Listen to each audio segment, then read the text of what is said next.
During the era of the Revolutionary War, it was not uncommon to see indigenous people here in urban Philadelphia. They were as familiar with the streets of the city as they were the rooms of Independence Hall. They were savvy political negotiators. It's like going to the UN, it's those gathering of minds from different nations.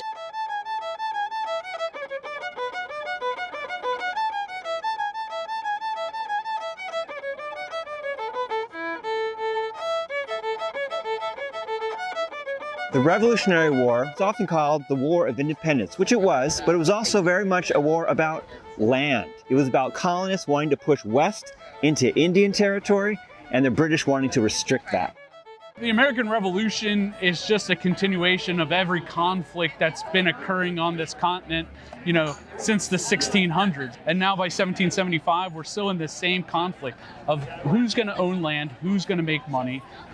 It's the same story as we hear today. Chief White Eyes, he was representing the Lenape people of Ohio, and he came to Philly to strike a deal with the Continental Congress. He wanted the Lenape to be a 14th state in the Union and have representation in Congress. So White Eyes originally sought the protection of the British, but after the war broke out, he changed gears and reached out to the Patriots. Americans often think about the Revolutionary War or the American Revolution as just sort of good versus evil. They think about it as a war between two sides. And if they think about Native people at all, they probably think, they sided with one side or the other. They're ultimately most interested in their sovereignty and independence. So they are all fighting their own wars of independence. White Eyes came here to Independence Hall to tell Congress that they have the support of the Lenape people. I will apprise you of everything that passes in the Indian country.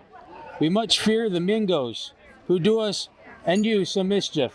Let us guard against it. Ultimately, through a series of councils, treaties, negotiations between 1775, culminating in 1778 in the Treaty of Fort Pitt, the agreement that is made is that it will be recommended to Congress to create a 14th state, which would mean Native American representation in Congress. So just a few months after that, White Eyes died. He was killed.